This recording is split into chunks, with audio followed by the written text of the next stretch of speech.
check 1, 2. All right. Hi, I'm Andy Frasco. I'm a musician, songwriter, entertainer. I interview people. I suffer with depression, loneliness, emptiness a lot of the times. I'm an alcoholic. I take drugs. I live on the road. Yeah, I'm kind of fucked up. But that's okay. I'm trying my hardest to be as happy as I can every day. When you feel like a cold as a stone, when you just want to be on your own. What keeps me keeping on? Life isn't going to be all about, great moments like we're perceiving now because of social media. There's going to be ups and downs. We got to fight for shit. Keep on keeping on. I wrote a record in 6 months. I wanted to put this out, but I'm booked 250 shows a year, so I'm basically writing songs every day off. If it's like on tour, when I was on tour, I flew to LA to write songs with Kenny Carkeet, or go to the studio with Dave Schools and record some songs that the band and I did. I wanted to write about this mental health because this is important. People are dying in my music scene. I want to talk about how we could grow as a society. Life is too short not to understand who the fuck we are. And this is why I wrote Keep On Keepin' On. Every song is about how we're gonna improve our psyche. Never really wanted to be chained to my mind. We're all looking for something that's hard to find. We're just animals in search of a home. Whoa, back, baby.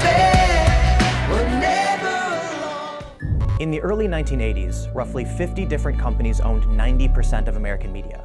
It is here where health officials believe the new coronavirus originated. So who exactly controls the media? I'd call it a plague, because we want to help you, America. I can't even watch the television anymore. It's like the media is trying to keep me scared, cause dramatic storylines to trigger my anxiety, my stress level, especially with this pandemic going around. And we're afraid to feel this stuff because of society, and we need to get out of that stigma because it's just hurting everybody. I don't want the best times of my life be overshadowed because I fucking thought too much. That's why I'm doing the work. That's why I'm getting out there. You basically entertain hundreds of people, thousands of people every day.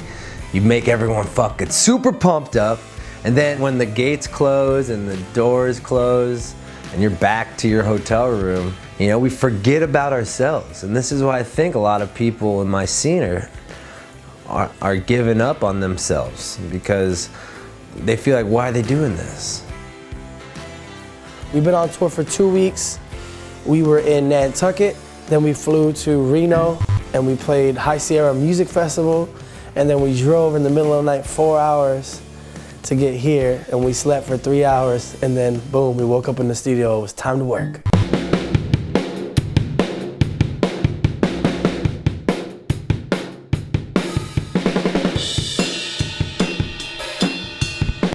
Two years ago we were here. We got a lot of good stuff done, so it feels familiar. So it's easy to come back here. They got the band house.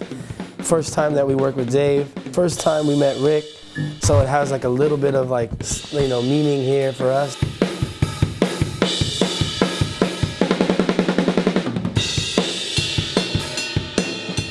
I definitely think being on the road and experiencing people and also playing music for everybody definitely make me find who I am. I mean, that is such a big part of me. Music, ever since I was a kid, was, a big thing in my life. Even because people always thought that you should have a 9-to-5 job, you should, get work with benefits, but, through a whim and through luck and through good friendship and brotherhood, I was able to find the UN and Frasco and just be able to do what we do now. Definitely found myself doing it.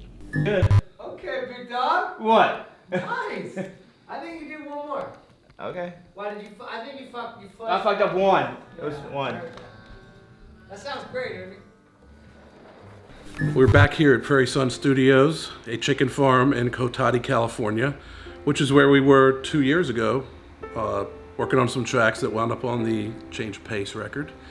And I was impressed with the energy, and I was really impressed with the fact that everyone in this band is a secret weapon. And what I'm really proud of most is that in the time between that session and this session, these guys have all really stepped it up. They were a solid unit then, but now they're a total family. And they take instruction well. They came prepared, but not too prepared. And we slammed through it. We had a great time. We got a visit from the Tuquas and Shira and the guys in that band, and it just raised the roof. And we got great stuff, and I can't wait for you to hear it. Hey guys. Yo. One more little nip and tuck arrangement idea. Let me know what you think. What if you kill the tag at the end of the chorus? This place is beautiful. Tom Waits vibe and stuff like that. Just knowing those kinds of people have recorded in these places kind of gives you a little mojo. And having recorded here before, and I don't know, you're familiar.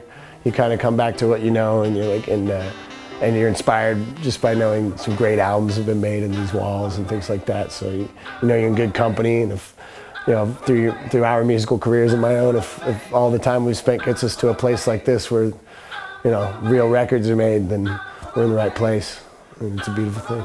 It's cool.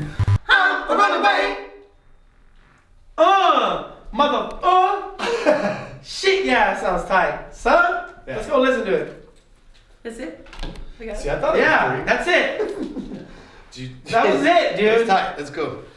I mean, there's more shit to sing on that. Yeah, but let's listen to it. We just did some shit, dude. It took a lot of figuring out, but we figured it out. But this is what I want to do.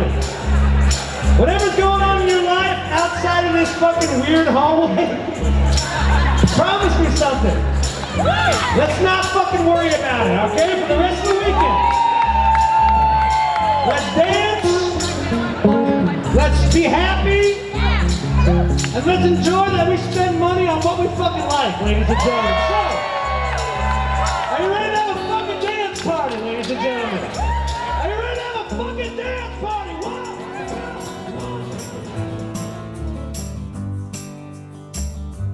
I got drunk and I was an asshole to my friends.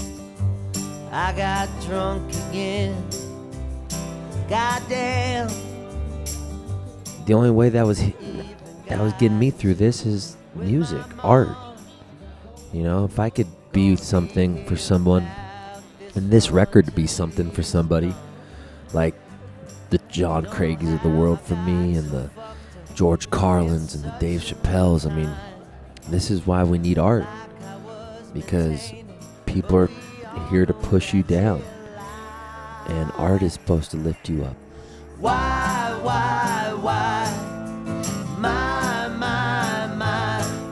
People are scared, and they need something to look forward to. Maybe we need to suffer a little bit to force ourselves to write some real compelling music. We need art right now. Why? I got drunk.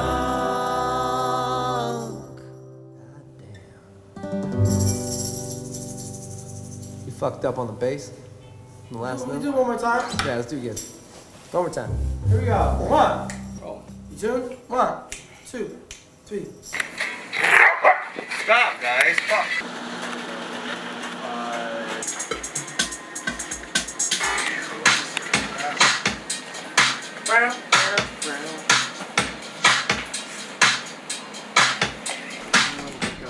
Would I say that art heals this?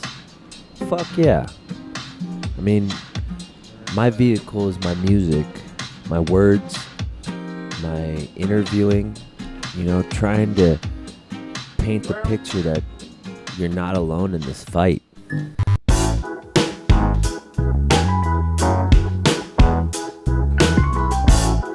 I think right now, 2020, this is the perfect time to build our renaissance. What do we want to talk about? Who do we want to be as people? Who do we want to be as artists? Because we could live in fear our whole life, or we could be stronger than the fear and fucking put on our fucking big boy pants and fight this shit. I'm done having people try to scare me just to belittle me.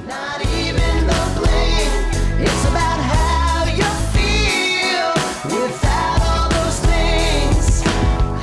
Every time we sit down to play music, though, it's a lesson working with these guys. It's there's nothing else like it, you know. And there's a real synergy going on with the group. Beach, Sean, Ernie, Fro, like they've all been, you know, grinding away, and they got a pocket that is uniquely their own. I think the best way to record is when you're on the road. That's when the band's the most practice. You got your tour chops. You've been living together, so you have that shorthand communication already down. I think when it comes down to arrangements like that, our problem-solving skills as a group really comes through in those moments. Everyone's bringing whatever they can to the table, and it's ridiculous.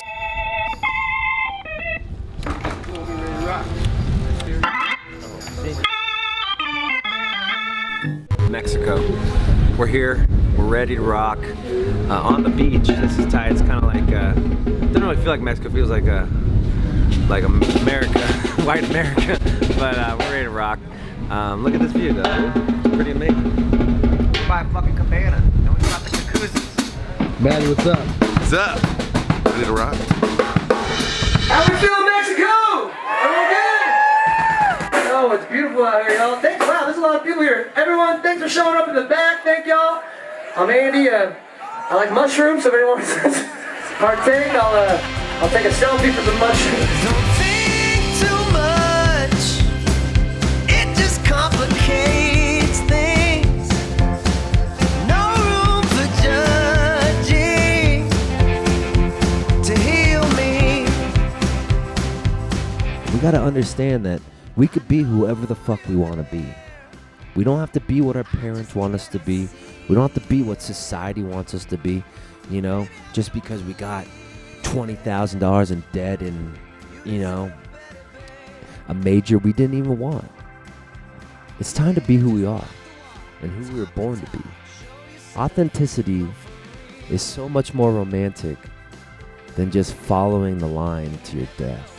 And I hate to say that, how morbid that sounds, but I'd rather be on a dirt road not knowing how to fucking get to the point, but I know that if I just keep going north, I will get there, than just wait in line and not know why I'm waiting in line. This is why I wrote this record now, and I think in 2020, these words need to be out more than ever, because authenticity is the key to happiness. You're for real. You never know what you lost until you're alone with your thoughts. And what's the point of being happy if you can't live in the moment? So be whoever you want to be, see whatever you want to see, and try to be exactly everything you've always wanted in this life. Because what's the point? We could live for tomorrow, we could live for yesterday, or we could just be here now and try to figure it out. It's fucking tough. It's fucking hard.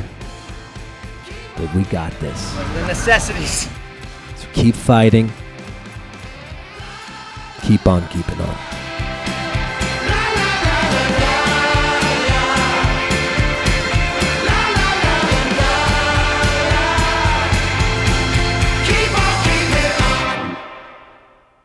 It's taken all this time to be